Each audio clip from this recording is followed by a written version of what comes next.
नमस्कार, मी सोनल तांबे. Global Maharashtra 24 news बुलेटिनमध्ये तुम्हा सर्वांचं स्वागत. पाहूया आजच्या ठळक घडामोडी. फक्त ग्लोबल महाराष्ट्र 24 वृत्तवाहिनीच्या आपल्या हक्काचे विचार.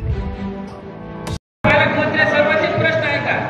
आज गंगाखेड तालुक्यात या शहरात रमाई घरकुल असेल, प्रधानमंत्री घरकुल असो, आम्ही 1.5 ते 2 वर्षापासून त्याच्यासाठी आंदोलन करीत आहेत, उपोषण करीत आहेत. पण आपलं इतकं प्रशासन निगडवड झालंय, इथल्या कुणालाही वाळू उपलब्ध होत नाही आणि इथले माफिया इतके शिरजोर झाले की रात दिवस उत्सव सुरू आहे.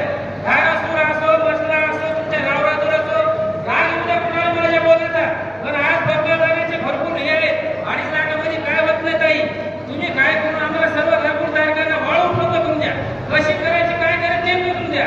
कारण आज एवढं मोठं पाणी असून सुद्धा माफियाकडून खूप वाळू उपसा चालू आहे. नाहीतर मी कलेक्टर ऑफिसमध्ये जाऊन आंदोलन करणार आहे. मी निवेदन दिलेलं आहे. वाळू उपलब्ध झाली पाहिजे. आपले मुख्यमंत्री आदरणीय देवेंद्र फडणवीस साहेब यांचा नेहमीच मानस आहे आणि खास करून जमलेल्या सगळ्या अधिकारी वर्गाला मला सूचना द्यायच्या की मुख्यमंत्री महोदयांनी गतिमान सरकार, आपलं सरकार पारदर्शक सरकार ह्या वाक्यावरती आपलं सरकार चालतंय.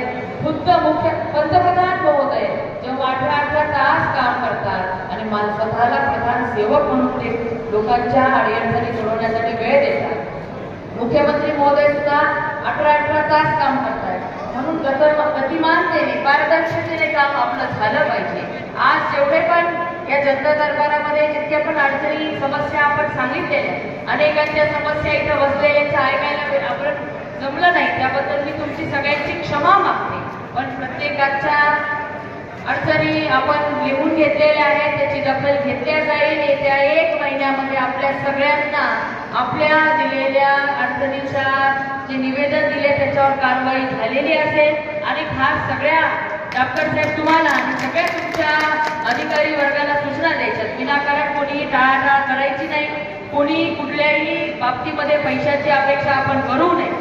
कारण की सगळ्या गोष्टीला जबाबदार डॉक्टर साहेब तुम्ही असणार आहेत. तुम्ही प्रमुख म्हणून प्रत्येक विभागाचे तुम्ही बारकाईने लक्ष द्या. आज आता इथे पंचायत समिती, कृषी विभाग ज्या आपण बऱ्याचशा अडचणी शेतकरी वर्गाने सांगितल्या, खास नगरपालिकेच्या पण बाबतीत पाणी नाही, स्वच्छता नाही, अनेक ठिकाणी लाईट नाहीये, रस्ते काही 20-20 वर्षापासून लोक राहतात पण तिथे रस्ते झालेले नाही. ह्या बाबी काही चांगल्या नाहीयेत. त्याच्यावर तातडीने आपण सगळ्यांनी काम करून घेणं गरजेचं आहे. आरोग्य विभागाच्या पण ज्या काही सूचना आलेल्या, समस्या आलेल्या, त्याच्यावर सुद्धा काम सगळ्यांनी केलं पाहिजे.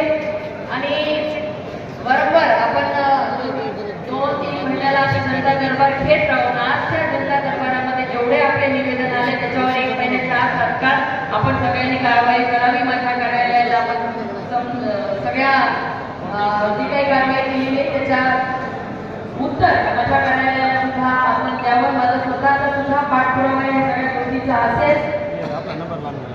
आणि जमलेल्या सगळ्यांचे मनापासून आभार मानते. चांगल्या पद्धतीने आपण इथं म्हणजे 12 वाजता टाइम दिला होता, उशिरा 2:45 वाजता त्याबद्दल क्षमा मागते.